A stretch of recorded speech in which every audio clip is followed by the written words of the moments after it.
Assalamualaikum warahmatullahi wabarakatuh. Perkenalkan, nama saya Alvira Pinala Jasmine dengan NIM 513052.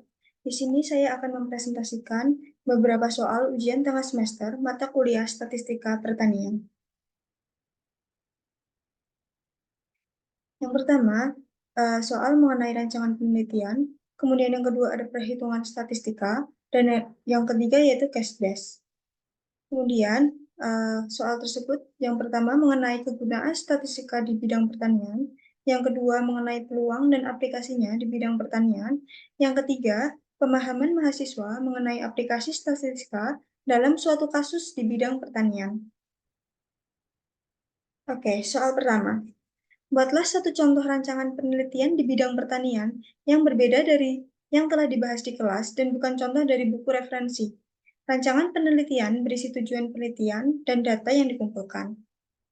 Nah, di sini saya memiliki referensi, yaitu judulnya Pengaruh Penggunaan Pupuk Organik Terhadap Kegiatan Tanaman dan Produksi Padi di Wilayah Lereng Gunung Merapi.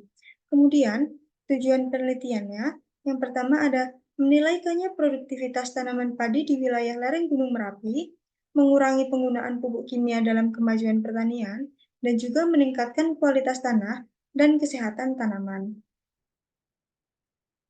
Kemudian data yang dikumpulkan yaitu adanya data tanah, data tanaman, data produksi, dan juga data penggunaan pupuk.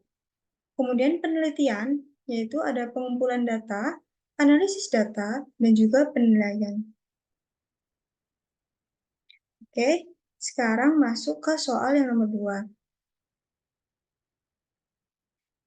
Setiap bulan, seorang pengusaha membeli 5.000 bibit anggrek dari store A dan store B. Sebanyak 2.000 bibit dibeli dari store A, sedangkan 3.000 bibit berasal dari store B. Dari pengalaman sebelumnya, diketahui bahwa rata-rata sebanyak 500 bibit dari store A tidak tumbuh dan sebanyak 2.700 bibit dari store B tumbuh dengan baik. Nah, kemudian soal poin A, yaitu buatlah tabel kontingensi dari kasus di atas dengan format berikut. Nah, di sini terdapat toko pertanian, kemudian ada kategori bibit, toko pertanian, kategori bibit, dan juga total. Nah, di sini toko pertanian dari store A tumbuh dengan baik yaitu 1.500, kemudian tidak tumbuh 500. Jadinya totalnya yaitu 2.000. Kemudian dari store B yaitu tumbuh dengan baik 2.700, tidak tumbuh 300, totalnya 3.000. Kemudian total dari semuanya tumbuh dengan baik yaitu 4.200, kemudian tidak tumbuh 800, dan total dari semuanya yaitu 5.000. Nah, di sini terdapat rumusnya. A, yaitu bibit dari toko A. B, yaitu bibit dari toko B. TB, bibit yang tidak tumbuh dengan baik. Bibit yang tumbuh dengan baik. T, bibit yang tidak tumbuh. Nah, kemudian peluang bibit dari toko A, yaitu 2.000 per 5.000, sama dengan 0,4. 2.000 per 5.000, yaitu diambil dari 2.000 itu total dari bibit dari toko A, 5.000 itu total dari semuanya. Itu, jadi hasilnya 0,4. Kemudian peluang bibit dari toko B, yaitu 3.000 per 5.000, sama dengan 0,6.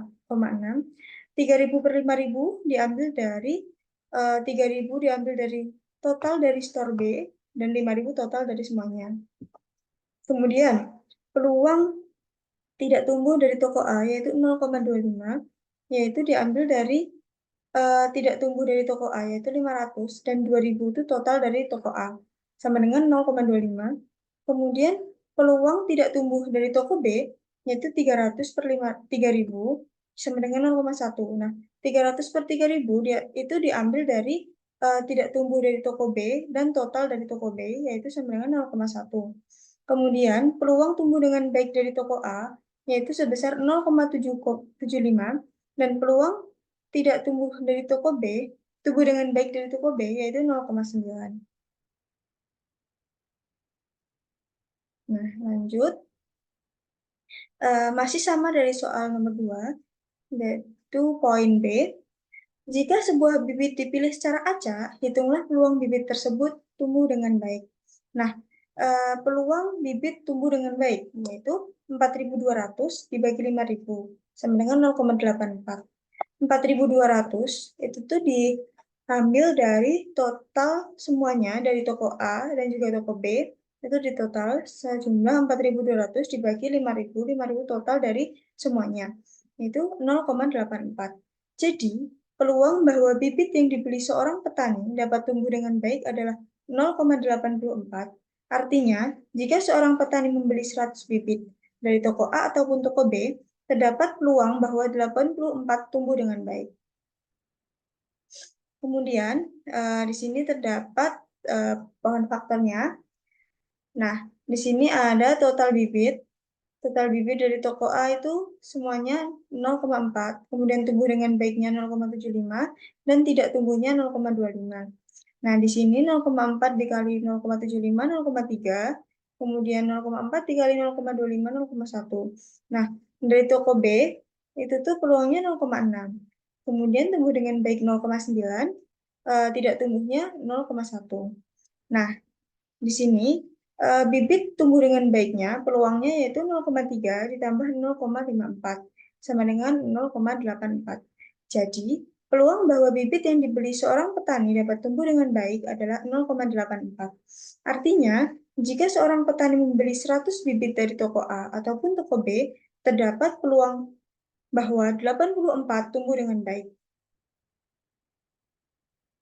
Kemudian, masih sama soalnya, tapi poinnya beda. Poin C yaitu jika sebuah bibit dari store B diambil secara acak, berapakah peluang bibit tersebut tidak tumbuh? Nah, dibuat tabel sama seperti tadi. Kemudian peluang tidak tumbuh dari toko A yaitu 300 per 3.000 sama dengan 0,1. 300 itu tuh diambil dari tidak tumbuh dari toko B, yaitu kan 300. Dilihat dari tabel.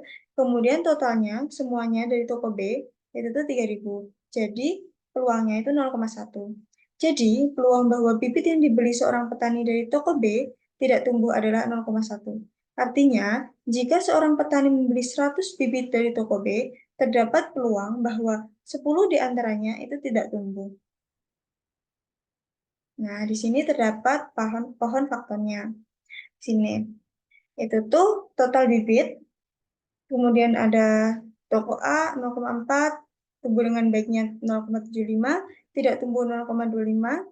Kemudian pada toko B 0,6, tumbuh dengan baik 0,9, tidak tumbuhnya 0,1. Nah, yang dilingkari merah itu tuh dari toko B yang tidak tumbuh.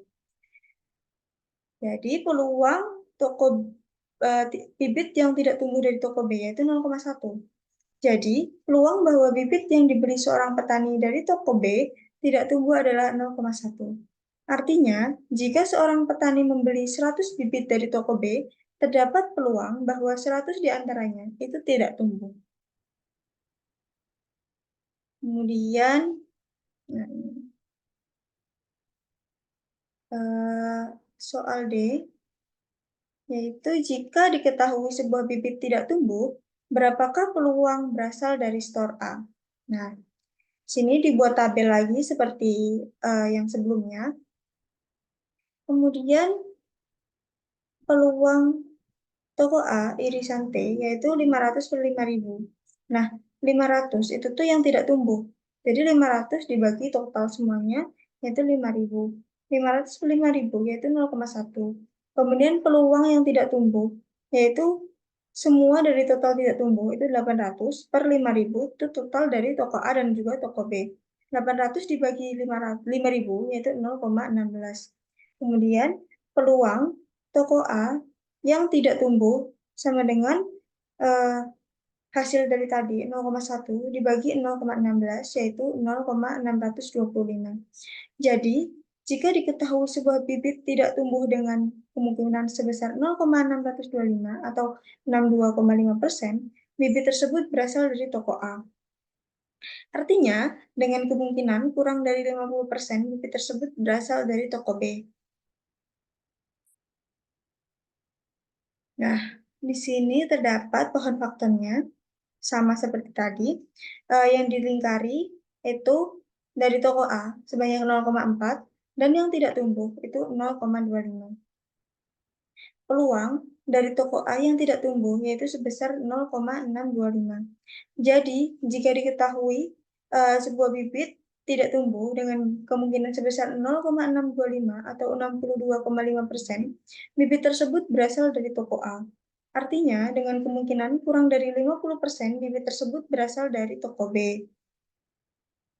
Nah, kemudian soal yang ketiga, yaitu uraikan dengan jelas penggunaan statistika dalam paper yang Anda bahas dalam kelompok Anda. Catatan, penjelasan Anda meliputi tujuan penelitian paper tersebut, jenis data, dan sumbernya, serta alasan pengumpulan data, termasuk kesimpulan dari penelitian tersebut.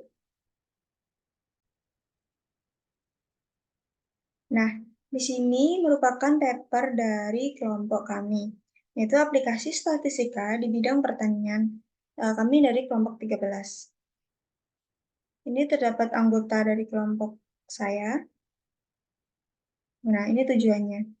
Memperoleh gambaran komprehensif tentang kinerja sektor perikanan di Zanzibar, Tanzania, penulis mencapai tujuan ini dengan mengamati 3 sumber informasi yang berbeda. Yang pertama, perspektif para nelayan, yaitu evaluasi tentang bagaimana nelayan merasakan kondisi populasi ikan. Yang kedua, survei ekologi, penelitian ilmiah terkait dengan dinamika populasi ikan. Yang ketiga ada mengenai data statistik perikanan, yaitu informasi resmi yang mencatat jumlah ikan yang ditangkap. Kemudian, ini merupakan jurnal referensi yang kami gunakan, yang berjudul Integrating Research, Perception, Ecological Surveys, and Fisheries Statistics, a Review of the Fisheries in Zanzibar.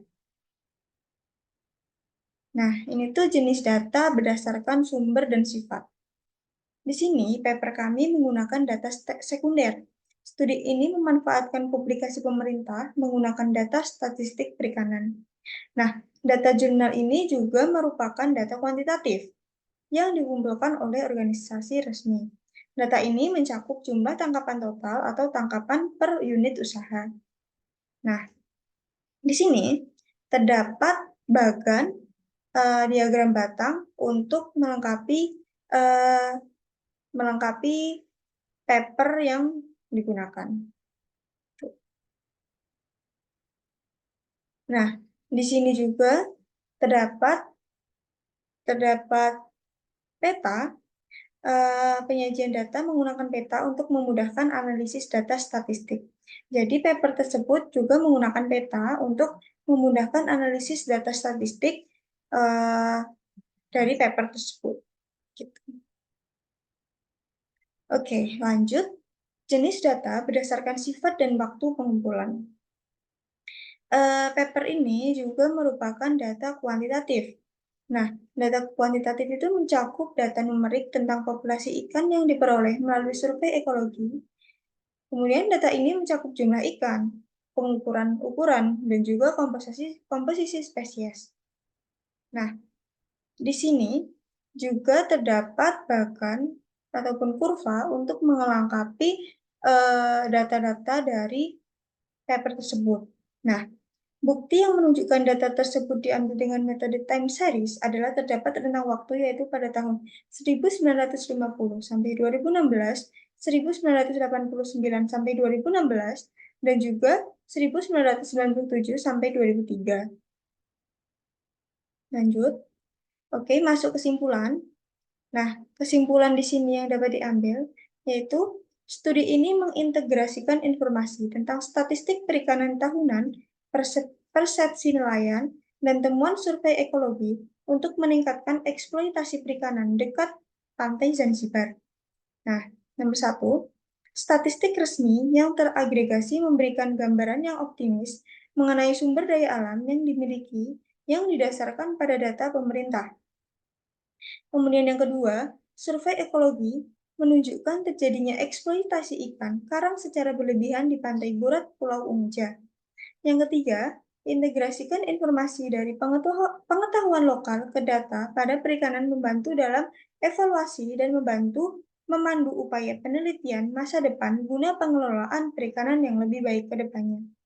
Kemudian kesimpulan yang keempat, data yang diperoleh berupa data sekunder bersifat kuantitatif dan menggunakan metode time series yang disajikan dengan diagram batang dan beta. Nah, kesimpulan yang keempat ini yang dijelaskan sebelumnya. Jadi menggunakan data sekunder bersifat kuantitatif dan juga time series. Nah, paper ini juga disajikan dengan diagram batang dan juga adanya peta untuk memudahkan analisis data.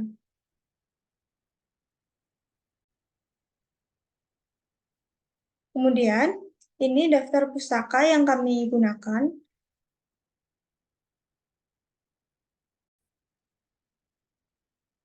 Kemudian, soal yang ketiga yaitu tuliskan peningkatan pengetahuan dan keterampilan Anda setelah mempelajari materi statistika pertanian sampai saat UTS ini. Jadi, setelah mempelajari materi statistika pertanian sampai saat UTS ini, pengetahuan dan keterampilan saya telah terus bertambah. Nah, berikut merupakan peningkatan pengetahuan dan keterampilan setelah mempelajari materi statistika, yaitu mengetahui beberapa konsep, teori, dan prinsip-prinsip statistika pertanian. Nah, itu tuh mengenai yang pertama pada pertemuan pertama, yaitu mengenai teori-teori statistika pertanian, arti dari statistika pertanian, kemudian banyak tentang prinsip dan juga konsep statistika pertanian. Kemudian mengetahui keterampilan dan dalam menganalisis data statistika. Nah, dari statistika pertanian, di sini saya memiliki pengetahuan yang bertambah dengan keterampilan dalam menganalisis data statistika. Nah, itu tuh mengerti bagaimana cara menganalisis data statistika pertanian. Kemudian, yang ketiga, yaitu mengetahui pengetahuan penggunaan statistika pertanian. Nah, dari sini saya mengetahui bagaimana penggunaan statistika di bidang pertanian. Jadi, dalam mengolah data, itu menjadi bertambahnya pengetahuan. Kemudian adanya mengetahui pendistribusian peluang dan variabel random. Nah, kemudian adanya rancangan penelitian tersebut itu tuh menggunakan kemampuan statistika pertanian yang saya peroleh. Misalnya, saya telah menggunakan analisis variasi untuk membandingkan beberapa produktivitas seperti pupuk kimia dan juga pupuk organik. Nah, itu tuh saya bisa mengaplikasikannya dengan baik dari statistika pertanian.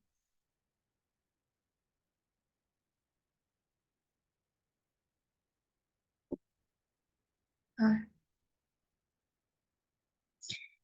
itu saja yang dapat saya sampaikan. Apabila ada salah kata, mohon dimaafkan. Wassalamualaikum warahmatullahi wabarakatuh.